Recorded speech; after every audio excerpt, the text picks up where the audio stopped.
The Genocide Diet. Are your best interests being served? The astonishing amount of misleading information disseminated by our venerable institutions. A four-letter word, diet. There is abundant research on diets of all kinds: high protein, low fat, no sugar, the South Beach ketogenic paleo. Each diet touts its own benefits. The government has issued dietary recommendations up the kazoo. But when it comes to the overall health of the population in the United States, there is no question that despite all the efforts and all the studies conducted, we remain fat and sick. The low-fat craze, what began in the 1970s as an experiment based on unverifiable evidence, became our nation's calamity. Through faulty research, big government became convinced that it was dietary fat that was responsible for heart disease. Shortly thereafter, the government began a campaign to reduce dietary fat from 40% of daily calories to 30%, and the food companies jumped on that bandwagon. License to eat. For many, low-fat and non-fat foods simply spelled permission to gorge. If less fat, then to replace the taste and mouthfeel of food from which they removed or decreased the fat content, they supplemented it with sugar. A lot of sugar, as well as many other additives. Sugar has at least 56 different names: agave, honey, aspartame. It is added to everything from pizza to hot sauce, sausages, soups, hamburger buns. And it's killing us. The human body requires zero added sugar in the diet.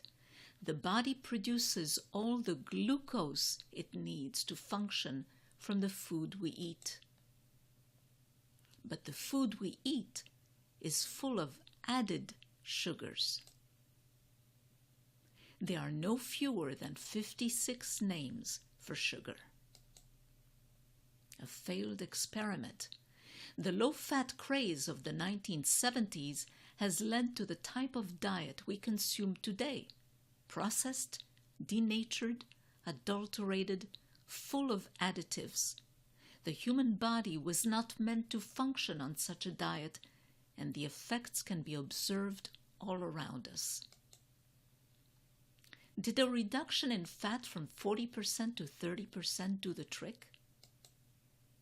Did cardiovascular disease in fact decrease as a consequence?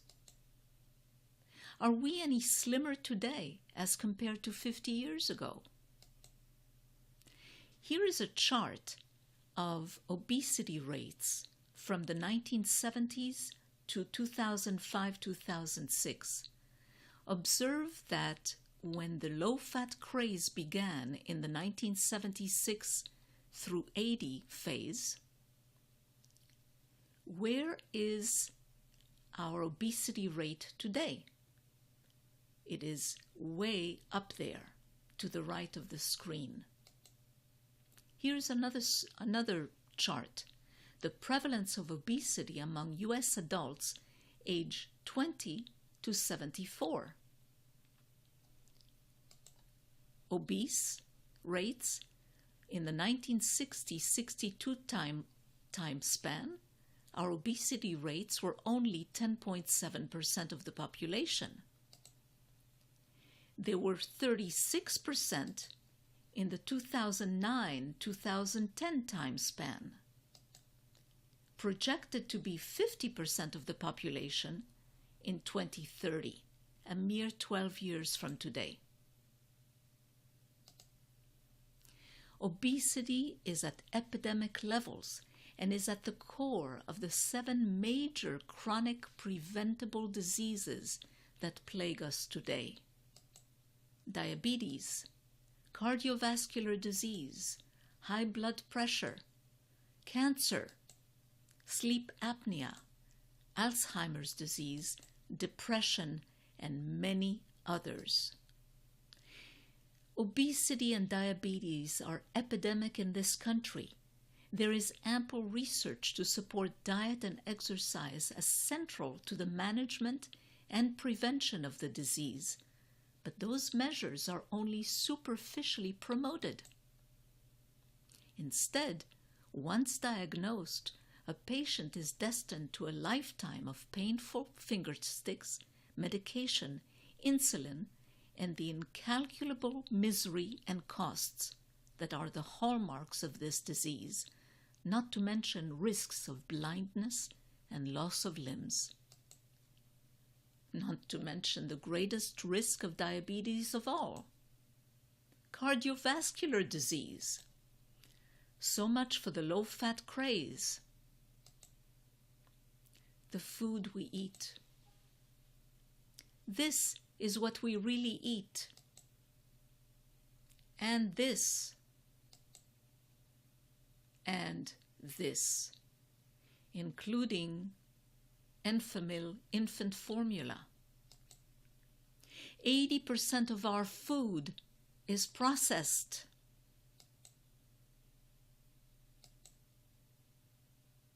This is what we see on supermarket shelves.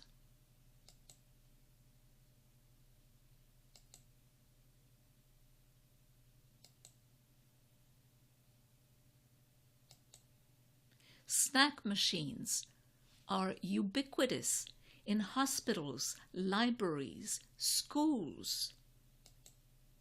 Soda machines. The diabetes diet. According to the American Diabetes Association, the accepted gold standard in the treatment of diabetes, the dietary recommendations for diabetes should include 25% of every meal as grains or starchy vegetables, along with a serving of fruit. Everyday Health says you need 135 grams of carbohydrates a day, even though countless research studies have shown that diabetics are especially resistant to carbohydrate metabolism. Diabetics are especially sensitive to sugar metabolism, and the problem with carbohydrates is that they metabolize into sugar very rapidly. Yet the diet specifically recommended by the ADA includes foods that metabolize rapidly into sugar. That is no accident. They have a vested interest in keeping us sick and on medication. Dietary guidelines are confusing. No one seems quite clear on what constitutes a serving. Even the food pyramid for non-diabetics is misleading. The food to be consumed in largest amounts are the whole grains, breads, rice, pasta, but the recommended amounts are only 6 to 11 servings of whole grains per day. This is the typical food pyramid. Notice bread, cereal, rice, pasta group, 6 to 11 servings, 6 servings for women, 11 servings for men. Looked at another way, the same pyramid shows this: 6 ounces every day. I cannot interpret this. What 6 ounces every day means 6 servings of what? 1 ounce, 1 slice of bread, 1 cup dry cereal, or half a cup rice or pasta. Does all of this constitute 6 ounces? How do you interpret this? This is where confusion comes in. Whole grains. Those recommendations for 6 to 11 servings of whole grains per day do not address the conundrum that what we really eat is almost all processed and refined, not whole grains. What is a serving? The descriptions themselves are confusing. According to the Whole Grains Council, a serving is 1 ounce of uncooked whole grain pasta. How many of us walk around with an ounce measurer in our pocket? Look at these labels, for example. An amount, this is a serving, 8 servings per container, serving size, 2/3 cup, 55 grams. How many of us know what 2/3 cup looks like? And this one measure comes in at 230 calories. These percentages are based on an arbitrary 2,000 calorie diet. No one knows precisely how many calories a day they need. This was chosen arbitrarily by the FDA. Here is another food label. Notice something. No added sugar. If you stop right there as a consumer, you might think that this is healthy. However, no added sugar, and yet honey, 14%. Malt extract is added. Those are added sugars, not to mention raisins. Those are added sugars. What is a serving? A serving of brown rice is 1/2 cup cooked brown rice. Now, this picture doesn't tell you much because it is not compared to other items. But this is what a 1/2 cup looks like. A 1/2 cup of brown rice is a handful, and you need 6 of those for women or 11 for men. But is this how we really eat? This is how we really eat, and this is suicide.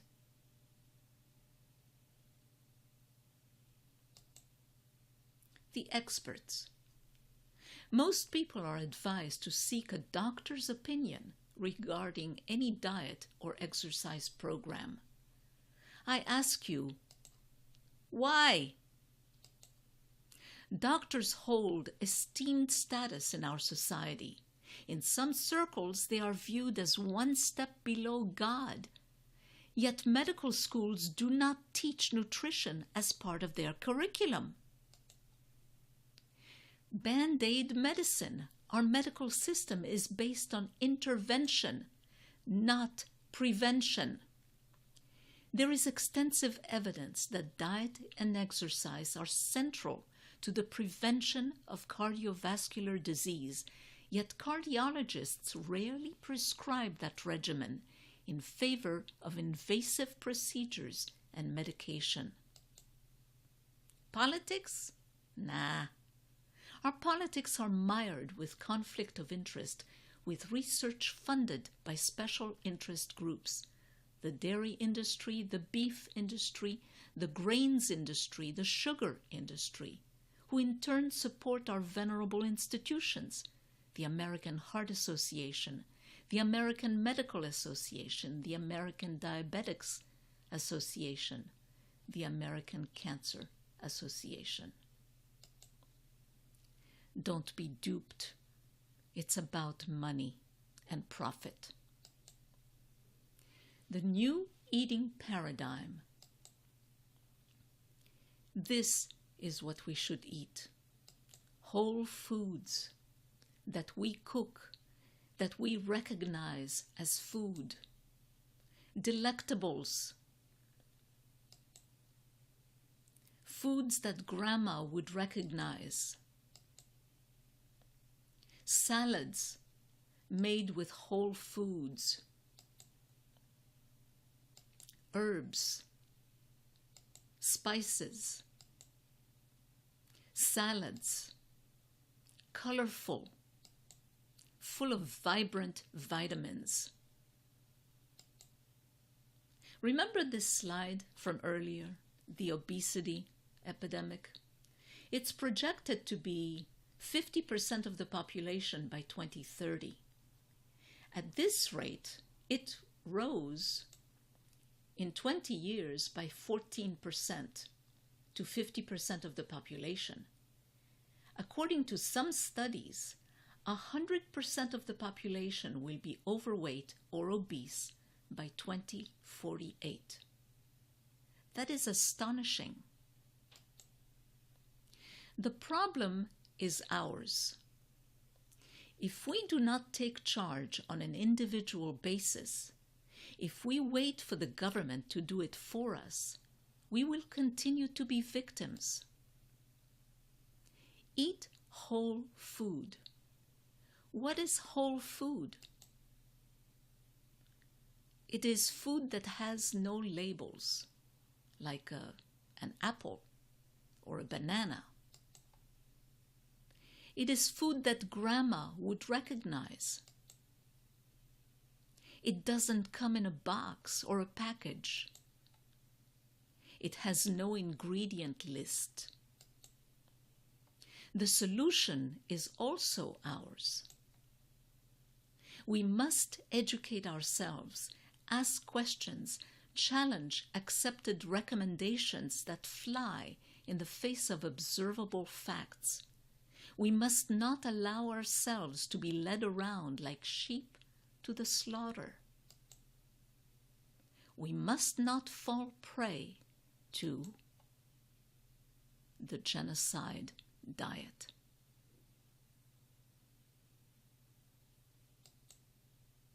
This has been the Genocide Diet.